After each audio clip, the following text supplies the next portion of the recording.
A graça do Senhor Jesus, o Senhor ressuscitado, esteja com todos vocês. Saudações a todas, a todos. Continuamos nossa reflexão sobre o livro do Apocalipse, o último livro da Escritura no Novo Testamento. Uma introdução, 3 pequenas introduções,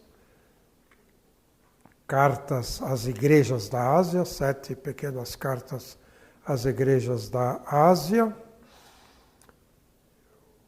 e uma primeira grande visão, a visão do céu. Capítulo 4, capítulo 5 do Apocalipse, a grande visão do céu. Por quê? Por que logo no início essa grande visão do céu? Porque se você vê o céu aberto diante de você e a beleza da liturgia celeste, você não peca. E todas as dificuldades parecem nada em proporção àquilo que a gente está vendo lá na eternidade. O capítulo 4 diz: depois disso tive uma visão, havia uma porta aberta no céu. E por essa porta aberta ele viu a liturgia celeste. Nesta liturgia celeste, encontramos o ânimo, o entusiasmo, a motivação para enfrentar as dificuldades da vida. Então, o Apocalipse está sendo escrito num momento difícil da vida cristã, momento de perseguições, o próprio autor está exilado na ilha de Patmos, muitos cristãos estão passando por momentos de testemunho forte, com sofrimentos. Bom, então, o que anima esta gente? O autor escreve este livro para dizer: a vitória está com o Cristo sofrido, crucificado. Veja o Cordeiro imolado, glorioso e vitorioso no céu. Vocês, que são os cordeiros imolados nessa terra, participam desde já da glória celeste. Isso, então, anima também a comunidade cristã. Para nós, na atualidade, isso continua válido, a visão do céu, e essa visão se traduz, na prática, em motivações fortes. Se a gente não tem motivações fortes, a gente para no caminho. A gente desanima, se cansa, desmotivado, não vai para frente, então precisa alguma coisa que entusiasme. E aqui o autor do Apocalipse coloca a liturgia celeste diante de nós.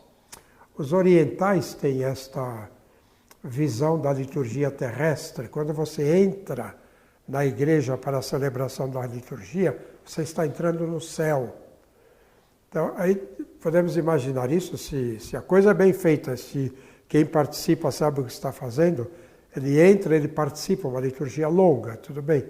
Participa de uma liturgia que lhe dá ânimo, entusiasmo. Quando ele sai para o mundo afora, tudo fica mais fácil, porque ele viveu com a sua comunidade aquele momento terrestre da liturgia celeste. O que é bem verdade no conjunto da beleza dos ritos orientais, para dar este exemplo e da visão que eles têm. Nós também temos isso e, evidentemente, quando é uma comunidade acolhedora, isto os evangélicos têm muito mais do que nós, uma comunidade acolhedora. Muita gente passa daqui para lá, porque lá foi acolhido, lá encontrou um grupo fraterno, um grupo humano. Lá é interessante estar com os outros. Entre nós, a liturgia pobre e anonimato dentro da igreja. Então a gente não tem grandes motivações também. A motivação, estou dando um exemplo da liturgia celeste aqui na Terra, mas há as outras motivações que vêm do quê? Do ser humano para o ser humano. Certamente já contei em alguma ocasião, mas vale a pena contar de novo. Trabalhando no Amazonas, estava lá numa comunidade, todas elas à beira-rio, E quando o padre chega, todo mundo para, tem as celebrações, o dia inteiro de atividade pastoral. E eu vi um rapaz que entrou na canoa com o remo, foi para o rio afora, e quando ele colocava o remo dentro d'água, a impressão que eu tinha é que aquela água não era água, era uma placa de cimento. Parecia difícil de colocar o remo, aquilo pesado, aquele barco ia com dificuldade. Ele estava indo, com outros também, para o meio do rio para pescar, para trazer peixes para a comunidade, que estava toda reunida, para preparar almoço, janta, etc., enquanto se fazia o trabalho missionário. Então, ia para um trabalho, parece que não tinha grande motivação. Numa outra ocasião, na mesma comunidade, eu vi o mesmo rapaz entrar na canoa. E com o seu remo, pôs o remo dentro d'água e aquilo voava, que era uma beleza. Aquela canoa parece que tinha asas, né? E o remo entrava na água, a água era molinha, deixava-se penetrar sem dificuldade. Aí eu perguntei para ele está indo pescar? Ele disse, não, pescar. Está indo ver a namorada lá do outro lado, que mora do outro lado do rio. Tinha uma motivação. E com essa motivação, o mesmo barco, o mesmo rio, barco e rio se tornaram leves, agradáveis. Tinha uma motivação. A forte motivação entre nós. Então, aqui a grande motivação do Apocalipse, a visão do céu. Então, é preciso ter alguma motivação, ter alguém que dê a motivação, alguém que puxe tudo isso. Senão fica todo mundo encostado na beira do barranco, vendo o tempo passar e nada acontece, e a gente se lamenta da vida, se lamenta da vida, se lamenta da vida. Tudo se torna pesado e mais pesado do que realmente é.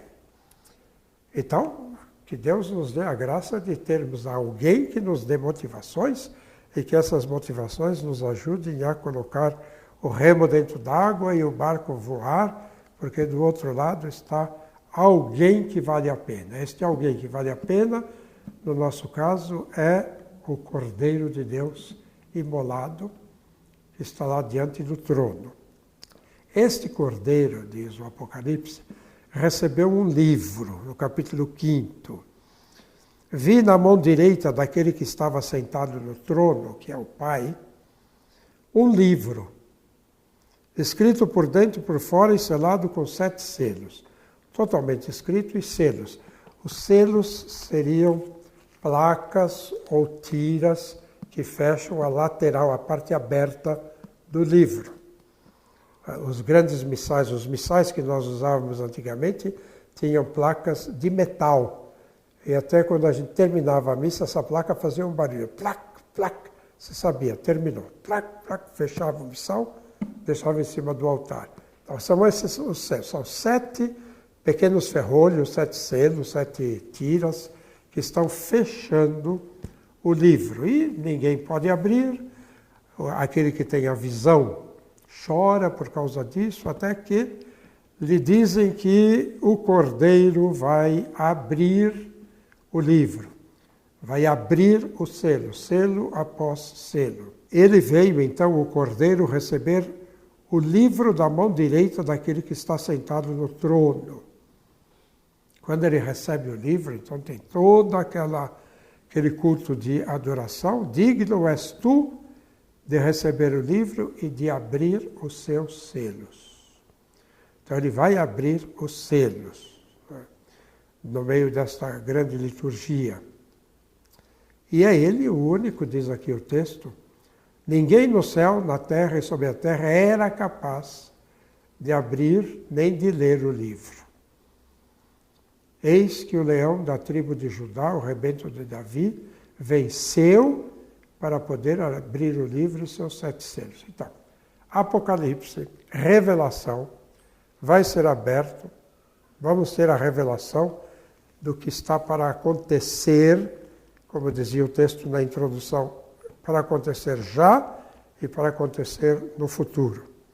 Então, depois da grande visão, estamos ainda olhando para o céu, encantados. O Apocalipse vira a nossa cabeça agora para a terra.